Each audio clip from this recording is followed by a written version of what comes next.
देखिए, अभी का हमारा जो टॉपिक है वो है नॉन स्टाइकोमेट्रिक डिफेक्ट। इससे पहले हमने स्टाइकोमेट्रिक डिफेक्ट को डिस्कस किया था और स्टाइकोमेट्रिक डिफेक्ट डिस्कस करते समय हमने देखा था कि हमारा कैटाइन एंड एनाइन का रेशियो क्या हो रहा था, सेम था। ठीक है, क्योंकि व्हाट स्टाइकोमेट्रिक ही बोल रहा है कि वहां पे रेशियो कैटाइन और एनाइन की स्टाइकोमेट्रिक क्या रहेगी, सेम रहेगी। तो नॉन स्टाइकोमेट्रिक डिफेक्ट आपके स्क्रीन पे लिखा हुआ है। नॉन स्टाइकोमेट्रिक डिफेक्ट हम डिस्कस करने वाले हैं जिसमें कैटाइन और एनाइन का रेशियो सेम नहीं रहने वाला। और ये ऑलरेडी मैंने आपको बताया है कि नॉन स्टाइकोमेट्रिक डिफेक्ट दो टाइप के होते हैं, एक मेटल एक्सेस डिफेक्ट, दूसरा मेटल डेफिशिएंसी डिफेक्ट। तो मेटल एक्सेस डिफेक्ट और मेटल डेफिशिएंसी डिफेक्ट ये हम डिस्कस करेंगे, इन चीजों को हम डिस्कस करने वाले हैं, ऐसा ही क्या है। और उसके बाद हम देखने वाले हैं कि मेटल एक्सेस डिफेक्ट किस तरह से, किस वजह से होता है, वो by anion vacancy, by presence of extra cation. और मेटल डेफिशिएंसी डिफेक्ट भी हम देखेंगे, उनकी वजह क्या है। सबसे पहले हम शुरू करते हैं नॉन स्टाइकोमेट्रिक। तो क्लियर है ना कि जिनमें रेशियो ऑफ कैटाइन और एनाइन क्या है, सेम नहीं होगा। ठीक है, अब हम डिस्कस करते हैं कि what is metal excess defect. और point number first, what is metal excess defect. देखिए, जैसे आप ऑलरेडी सब जानते हैं कि metal are electropositive in nature. तो मेटल इलेक्ट्रोपॉजिटिव नेचर के हैं, मतलब मेटल के ऊपर पॉजिटिव चार्ज है, पॉजिटिव चार्ज कैटाइन होते हैं, ठीक है, और non metal negative charge anion होते हैं। तो हमने पढ़ा अपने क्रिस्टल में हमारे पॉजिटिव चार्ज और नेगेटिव चार्ज एटम हैं।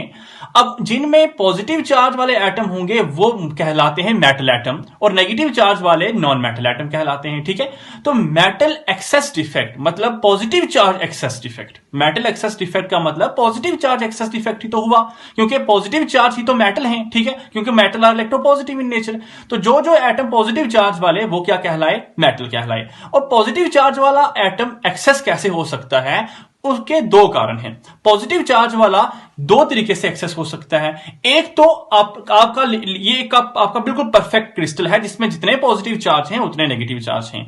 अब अगर इस क्रिस्टल में से मैं एक नेगेटिव चार्ज को हटा दूं, मैं एक नेगेटिव चार्ज को कम कर दूं, मैं लेट करता हूं इस बी को निकाल दूं यहां से, तो आपके नेगेटिव चार्ज खत्म, मतलब नेगेटिव चार्ज खत्म हुआ तो एनाइन खत्म हुआ, एनाइन खत्म हो गया मतलब एनाइन की वैकेंसी होगी। अब जरा काउंट करो कि यहां पॉजिटिव चार्ज ज्यादा होंगे या नेगेटिव चार्ज ज्यादा होंगे, तो डेफिनेटली यहां पॉजिटिव चार्ज ज्यादा हो जाएंगे। तो या तो हम नेगेटिव चार्ज एनाइन एटम को रिमूव कर दें तो उससे हमारा मेटल एक्सेस हो सकता है, ठीक है, या दूसरा कारण यह है कि एक एक्स्ट्रा पॉजिटिव चार्ज ऐड कर लो इन इंटरस्टिशियल जगहों पे। जैसे ही आप extra positive charge in interstitial जगहों पे आप एक्स्ट्रा पॉजिटिव चार्ज वाला एटम यहां ऐड करेंगे तो डेफिनेटली आपका पॉजिटिव चार्ज ज्यादा हो जाएगा, पॉजिटिव चार्ज एटम ज्यादा हो जाएंगे। और जैसे ही पॉजिटिव चार्ज एटम ज्यादा होंगे तो इसका मतलब हमारा क्या है, मेटल एक्सेस डिफेक्ट होने वाला है। तो शुरू करते हैं सबसे पहला by anion vacancy. Anion vacancy में क्या होने वाला है, एनाइन वैकेंसी में क्या होने वाला है, एक हमारा बिल्कुल परफेक्ट क्रिस्टल आपके सामने प्रेजेंट है। अब इस परफेक्ट क्रिस्टल में से एक नेगेटिव चार्ज एनाइन को रिमूव कर दो, कर दिया मैंने रिमूव। जैसे ही मैं नेगेटिव चार्ज एनाइन को यहां से रिमूव करता हूं, नेगेटिव चार्ज एनाइनिक एटम को रिमूव करना, यहां से नेगेटिव चार्ज को रिमूव नहीं करना। नेगेटिव चार्ज एनाइनिक एटम को रिमूव तो मैंने किया, लेकिन वो यहां पे इलेक्ट्रॉन अपना छोड़ के चला गया, या यहां पे एक एक्स्ट्रा इलेक्ट्रॉन ऐड हो जाएगा।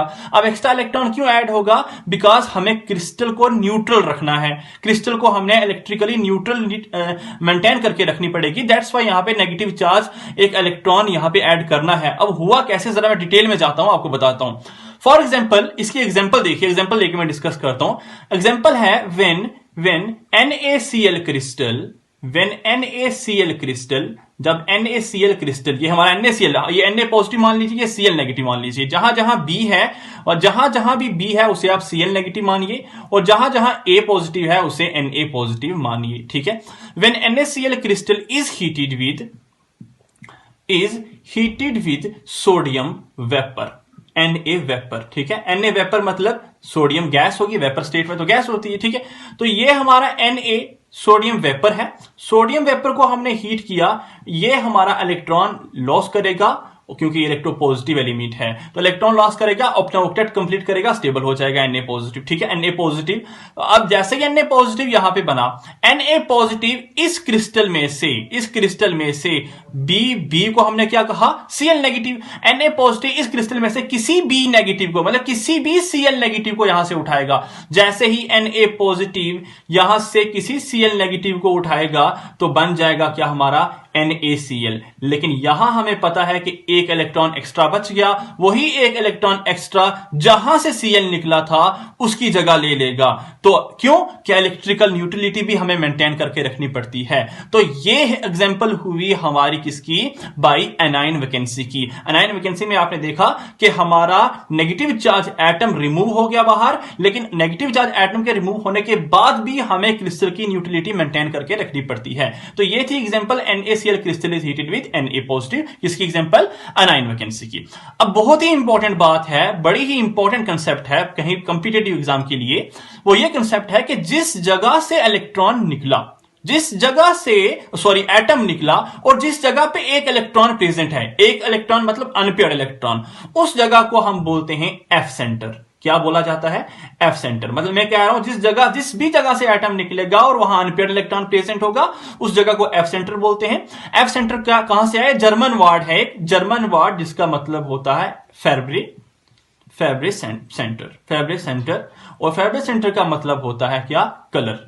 ठीक है, फैब्रे सेंटर का मतलब होता है क्या? कलर। क्यों? कि ये इलेक्ट्रॉन जो है एक्स्ट्रा, ये हमें इस क्रिस्टल को कलर प्रोवाइड करेगा। और NaCl क्रिस्टल का क्या कलर होगा? येलो कलर होगा ये क्रिस्टल। ठीक है, येलो इन कलर होगा क्रिस्टल। तो यहां हमने देखा एनाइन वैकेंसी के अकॉर्डिंग एक नेगेटिव चार्ज एटम यहां से रिमूव हो रहा था, लेकिन न्यूट्रलिटी मेंटेन करने के लिए हमें इलेक्ट्रॉन वहीं छोड़ के जा रहा था। तो ये हुआ हमारा negative charge by anion vacancy. और डेफिनेटली यहां पे जैसे ही बी यहां से बाहर गया तो मेटल एटम ए ज्यादा हो गया, मतलब मेटल एटम ज्यादा हो गए, तो हुआ मेटल एक्सेस डिफेक्ट। सेकंड है by the presence of extra cation on interstitial site. Extra cation interstitial site में अब देखिए क्या है, ये हमारा बिल्कुल परफेक्ट क्रिस्टल आपके सामने बना हुआ है। अब इस परफेक्ट क्रिस्टल में एक्स्ट्रा कैटाइन का ऐड हो जाना, ये हुआ जी extra cation add. A positive charge extra cation atom add हो गया, एक्स्ट्रा पॉजिटिव चार्ज वाला एटम ऐड हो गया। अब इस पॉजिटिव चार्ज एटम ए ज्यादा हो गए, देखिए पहले जितने ए बी थे उससे ज्यादा ए हो गए हैं और बी कम हो गए, ए ज्यादा हो गया मतलब मेटल एटम ज्यादा हो गया मेटल एक्सेस डिफेक्ट। लेकिन अभी हमारा क्रिस्टल इलेक्ट्रिकली न्यूट्रल नहीं है, तो in order to maintain electrically neutrality हमें नेक्स्ट किसी साइट पे एक इलेक्ट्रॉन को भी ऐड करना पड़ेगा, और इस चीज को हम बोलते हैं by the presence of extra cation on interstitial site. बस इसमें सिर्फ एक्स्ट्रा कैटाइन को ऐड कर देना है बाहर से, और इलेक्ट्रिकली न्यूट्रलिटी मेंटेन करने के लिए नेगेटिव चार्ज इलेक्ट्रॉन भी ऐड कर देना है। तो यहां पे जो एग्जांपल होगी वो एग्जांपल क्या है? जिंक ऑक्साइड की। तो ये था हमारा मेटल एक्सेस डिफेक्ट। तो मेटल एक्सेस डिफेक्ट में हमने दोनों कैटेगरीज को पढ़ा, एनाइन वैकेंसी और कैटाइनिक वैकेंसी को। आइए शुरू करते हैं मेटल डेफिशिएंसी डिफेक्ट। तो जैसे मैंने आपको कहा कि मेटल एक्सेस डिफेक्ट मतलब positive charge excess, positive charge का ज्यादा हो जाना, और मेटल डेफिशिएंसी डिफेक्ट मतलब पॉजिटिव चार्ज का कम हो जाना या नेगेटिव चार्ज का ज्यादा हो जाना। ठीक है, तो मेटल डेफिशिएंसी मतलब पॉजिटिव चार्ज का कम होना। पॉजिटिव चार्ज कैसे कम हो सकता है? या तो कैटाइन की वैकेंसी हो जाए, या तो पॉजिटिव चार्ज कम हो जाए, या एक्स्ट्रा एनाइन ऐड हो जाए इंटरस्टिशियल साइट पे। तो कैटाइनिक वैकेंसी फॉर एग्जांपल यहां से कोई भी a positive charge, cationic vacancy discuss कर रहा हूं, फॉर एग्जांपल यहां से कोई भी ए पॉजिटिव चार्ज वाला एटम बाहर चला जाता है। जैसे ए पॉजिटिव चार्ज वाला एटम बाहर गया तो आपके सामने आपको दिखाई दे रहा होगा कि ए कम हो गए हैं, बी ज्यादा हो गए हैं। डेफिनेटली मेटल की डेफिशिएंसी तो हो गई है, लेकिन अभी हमारा क्रिस्टल इलेक्ट्रिकली न्यूट्रल नहीं है। तो in order to maintain electrical neutrality हमें पता है नेगेटिव चार्ज ज्यादा है, पॉजिटिव चार्ज कम है। ठीक है, तो बगल में कोई भी लगा हुआ, साथ में ये लगा हुआ, ये इसके साथ में लगा हुआ कोई भी ए पॉजिटिव चार्ज वाला जो लेटेस्ट साइट होगा उस पे एक एक्स्ट्रा पॉजिटिव चार्ज ऐड हो जाएगा। अब देखिए जितना पॉजिटिव चार्ज है उतना ही नेगेटिव चार्ज है, लेकिन ए यहां पे कम है और बी यहां पे ज्यादा है, और यहां पे एक होल की जनरेशन हो जाएगी। ऐसे डिफेक्ट को हम बोलते हैं कैटाइनिक वैकेंसी डिफेक्ट, और इस डिफेक्ट से हम बोलते हैं कि ये मेटल डेफिशिएंसी डिफेक्ट है। फॉर एग्जांपल इसकी एग्जांपल होगी ferrous oxide, FeO, ferrous oxide इसकी बेस्ट एग्जांपल है। ठीक है, तो ये हो गया हमारा क्या? कैटाइनिक वैकेंसी वाला भी कंसेप्ट। अब नेक्स्ट हम डिस्कस करते हैं लास्ट जो हमारा है by the extra anion on interstitial site. देखिए extra anion on interstitial site, सामने एक बार फिर से परफेक्ट क्रिस्टल बना हुआ है। मैं फिर से रब करके वही परफेक्ट क्रिस्टल बना चुका हूं इसे। अब एक्स्ट्रा एनाइन का ऐड हो जाना इंटरस्टिशियल साइड पे। एनाइन के ऊपर चार्ज क्या है? एनाइन हमारा यहां पे बी एटम सारे एनाइन हैं, तो एनाइन का ऐड हो जाना इंटरस्टिशियल साइड पे। अब जैसे ही एनाइन यहां पे ऐड हुआ, हमें पता चल गया यहां पे ए से ज्यादा हो चुके हैं, अब बी, ए हो गए हैं कम, बी ज्यादा हो गए। अगर बी ज्यादा हो गए दैट मींस ए तो मेटल थे, ठीक, बी नॉन मेटल थे, मतलब मेटल की डेफिशिएंसी हो गई है। लेकिन अभी हमारा क्रिस्टल इलेक्ट्रिकली न्यूट्रल नहीं है, तो इलेक्ट्रिकल न्यूट्रलिटी मेंटेन करने के लिए बी नेगेटिव चार्ज ज्यादा है, तो साथ में कोई भी पॉजिटिव चार्ज वाला एटम देख लीजिए, उसके ऊपर एक पॉजिटिव चार्ज और एक्स्ट्रा ऐड कर दो, ठीक है। तो जो डिफेक्ट बन जाएगा उस डिफेक्ट को हम बोलते हैं metal deficiency defect by the presence of extra anion on interstitial site, ठीक है। तो ये एग्जांपल, इसकी एग्जांपल है वेनेडियम ऑक्साइड, वेनेडियम डाइऑक्साइड इसकी बेस्ट एग्जांपल है, और ये बड़ी यूनिक एग्जांपल है जिसमें हमारे एनाइन ऑक्युपाई कर रहे हैं इंटरस्टिशियल साइट पे। यूजुअली ऐसा नहीं होता क्योंकि एनाइन का साइज बड़ा होता है, तो वो इंटरस्टिशियल साइट ऑक्युपाई नहीं करते, वो वाइट्स को ऑक्युपाई नहीं करते। तो बड़ी ही एक बेस्ट एग्जांपल है याद रखने वाली। तो ये कुछ नॉन स्टाइकोमेट्रिक डिफेक्ट हमने डिस्कस किए, आप देखिए, आराम से सोचिए, और नोट्स आपको मिल रहे हैं। मैंने इसी चैनल के नाम से इंस्टाग्राम पे पेज बनाया हुआ है, लर्न केमिस्ट्री विद मी। अगर आपको कहीं भी नोट्स की कुछ प्रॉब्लम होगी तो आप वहां फॉलो करके वहां से नोट्स देख सकते हैं। ये सब ए टू जेड वहां पे मैंने लिखा हुआ है अपने नोट्स पे, ठीक है। तो नॉन स्टाइकोमेट्रिक डिफेक्ट हमने डिस्कस किए। अब हमारा लास्ट डिफेक्ट है, जिस डिफेक्ट का नाम है इंप्यूरिटी डिफेक्ट। तो आइए हम इंप्यूरिटी डिफेक्ट को डिस्कस करते हैं आपके सामने। तो शुरू करते हैं हम इंप्यूरिटीज डिफेक्ट को। इससे पहले नॉन स्टाइकोमेट्री भी कंप्लीट है, स्टाइकोमेट्री भी कंप्लीट है। तो इंप्यूरिटी डिफेक्ट लिखा हुआ है स्क्रीन पे, एक बार देखिए। Defect are caused by the introduction of impurities from outside. किसी भी बाहर से कोई चीज, बाहर से कोई एटम का ऐड हो जाना, या बाहर से किसी भी चीज का ऐड हो जाना, जिसे हम इंप्यूरिटीज यहां पे कहेंगे, उसको हम बोलते हैं इंप्यूरिटी डिफेक्ट। और ऐसे फिनोमिना को हम क्या बोलते हैं? डूपिंग बोलते हैं, ठीक है। तो इस फिनोमिना को हम डूपिंग बोलते हैं। अब ऐसा भी बोल सकते हैं कि doping are of two type, doping a defect due to ionic solid and doping due to covalent solid. तो यहां पे जो मैंने लिखा हुआ है, ड्रा किया हुआ है, वो मैं आपको एक्सप्लेन करने वाला हूं, impurity defect in ionic solid. ये हमारा एक आयनिक क्रिस्टल है आपके सामने, अगर आपको दिखाई दे रहा है, Na पॉजिटिव और Cl नेगेटिव से बना हुआ एक क्रिस्टल है। इसमें Na पॉजिटिव और Cl नेगेटिव के एटम हैं, ठीक है। अगर मैं इस NaCl क्रिस्टल को मैं अगर हीट करता हूं, हीट करता हूं स्ट्रोंशियम क्लोराइड के साथ, SrCl2 के साथ, तो अगर आपको पता हो यहां स्ट्रोंशियम के ऊपर चार्ज कितना होगा, आप समझते हैं यहां स्ट्रोंशियम के ऊपर चार्ज +2 है, बिकॉज 2 क्लोरीन एटम है। एक क्लोरीन के ऊपर -1, 2 क्लोरीन के ऊपर -2। रिडॉक्स रिएक्शन में आप जानते हैं इस चीज को, ठीक है। तो स्ट्रोंशियम क्लोराइड के साथ मैंने NaCl क्रिस्टल को हीट किया। जैसे ही मैंने इसका ट्रीट किया, तो हमारा स्ट्रोंशियम पॉजिटिव चार्ज वाला एटम यहां से पॉजिटिव चार्ज वाले एटम को रिप्लेस करेगा। अब सिंपल सी एक बात है, एक स्ट्रोंशियम के ऊपर चार्ज 2 पॉजिटिव है और एक Na के ऊपर चार्ज 1 पॉजिटिव है। तो in order to maintain electrical neutrality, हमें पता है कितने 2 पॉजिटिव चार्ज अगर ऐड करेंगे तो 2 पॉजिटिव चार्ज निकलने भी चाहिए।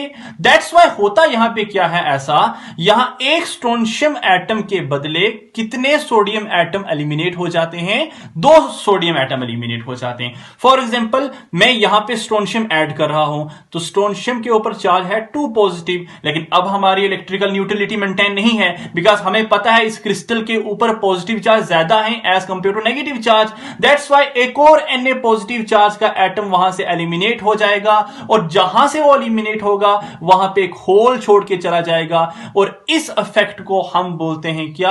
Impurity defect in ionic solid, या doping defect in ionic solid. सामने ही आपको दिखाई दे रहा, बाहर से कोई मैं इंप्यूरिटी डाल रहा हूं, और इंप्यूरिटी किसकी डाल रहा हूं? स्ट्रोंशियम क्लोराइड की डाल रहा हूं, और इस इफेक्ट की वजह से हमारा जो NaCl का परफेक्ट क्रिस्टल है वो एक इम्परफेक्ट क्रिस्टल, एक डिफेक्टेड क्रिस्टल में कन्वर्ट हो गया है। तो यहां से हमने impurity defect in ionic solid को देखा। अब देखते हैं इंप्यूरिटी डिफेक्ट इन कोवेलेंट सॉलिड को। देखिए, इंप्यूरिटी डिफेक्ट इन कोवेलेंट सॉलिड को यह जानने के लिए पता होना चाहिए आपको कि ग्रुप 13 एलिमेंट कौन से होते हैं। ग्रुप 13 एलिमेंट हमें पता है पी ब्लॉक के होते हैं, वो होते हैं बोरान हो गया, एल्यूमिनियम हो गया, गैलियम हो गया, इंडियम, थेलियम, आप जानते हैं इस बात को। और ग्रुप 15 एलिमेंट का भी पता होना चाहिए। ग्रुप 15 एलिमेंट कौन से होते हैं? ग्रुप 15 नाइट्रोजन हो गया, फास्फोरस हो गया, आर्सेनिक हो गया। अब ग्रुप 13 और ग्रुप 15 के एलिमेंट मैं समझा रहा हूं, आप समझने की कोशिश कीजिए। Impurity defect in covalent solid, ठीक है।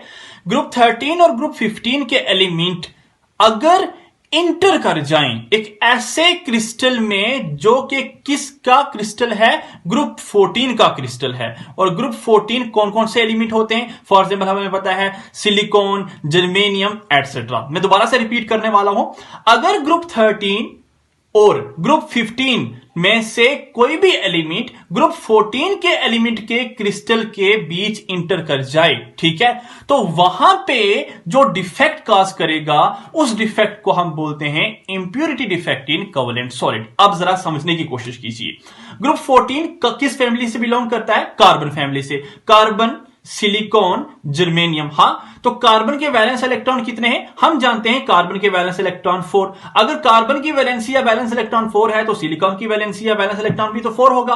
तो कार्बन, सिलिकॉन जहां जहां है सबकी वैलेंसी क्या है? 4 है। तो मैं ये 4 इलेक्ट्रॉन सिलिकॉन के अराउंड ड्रा कर रहा हूं, यहां भी सिलिकॉन के अराउंड में 4 ही इलेक्ट्रॉन, और यहां भी मैं सिलिकॉन के अराउंड 4 इलेक्ट्रॉन ड्रा कर रहा हूं। सिमिलरली इस सिलिकॉन के अराउंड भी मैं 4 इलेक्ट्रॉन ड्रा कर रहा हूं, इस सिलिकॉन के अराउंड भी मैं 4 इलेक्ट्रॉन ड्रा कर रहा हूं, और इस सिलिकॉन के अराउंड भी मैं 4 इलेक्ट्रॉन ड्रा कर रहा हूं, और लास्टली इस सिलिकॉन के अराउंड भी मैं 4 इलेक्ट्रॉन ड्रा करूंगा। यहां भी मैं 4, बिकॉज वैलेंसी क्या है? 4 है, और यहां भी मैं 4 इलेक्ट्रॉन ड्रा करूंगा। तो ये हमारा बिल्कुल परफेक्ट क्रिस्टल है किसका?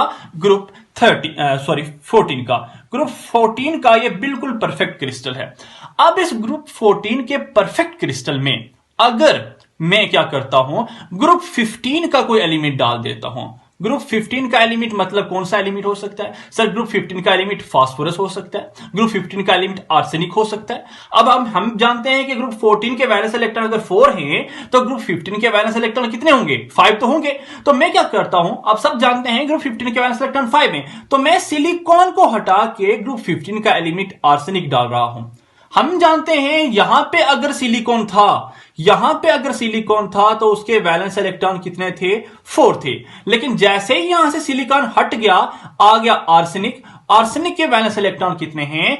5 हैं। आर्सेनिक के वैलेंस इलेक्ट्रॉन 5 हैं, मतलब एक एक्स्ट्रा इलेक्ट्रॉन जो मैं यहां ड्रा कर, बाकी सारे के सारे इलेक्ट्रॉन वैसे ही हैं। ये डॉटेड जो ब्लैक ज्यादा डार्क किया हुआ है वो एक्स्ट्रा इलेक्ट्रॉन ऐड हो जाएगा। जैसे ही ग्रुप 15 का लिमिट डालेंगे एक एक्स्ट्रा इलेक्ट्रॉन का इंट्रेंस हो जाएगा हमारे एक परफेक्ट क्रिस्टल में। और अगर मैं क्या करता हूं, ग्रुप 14 में ग्रुप 13 का एलिमेंट डाल देता हूं कोई, ग्रुप 13 का एलिमेंट क्या हो सकता है? ग्रुप 13 का एलिमेंट हमें पता है बोरान हो सकता है, एल्यूमिनियम हो सकता है। फॉर एग्जांपल मैं यहां एल्यूमिनियम ऐड कर देता हूं, और हम जानते हैं कि बोरान, एल्यूमिनियम ये सारे ट्राइवेलेंट इन नेचर होते हैं, इनके वैलेंस इलेक्ट्रॉन 3 होते हैं। तो जो सिलिकॉन के अराउंड 4 इलेक्ट्रॉन थे ऐसे, अब वो 4 ना रह के कितने इलेक्ट्रॉन रह जाएंगे? 3, और यहां पे एक होल जनरेट हो जाएगा। बस यहीं पे सारा कंसेप्ट था, यहीं पे सारा कंसेप्ट खत्म होता है। बात सिर्फ यह है कि एक परफेक्ट क्रिस्टल में इंपरफेक्शन आ गई। इंपरफेक्शन कैसे आई?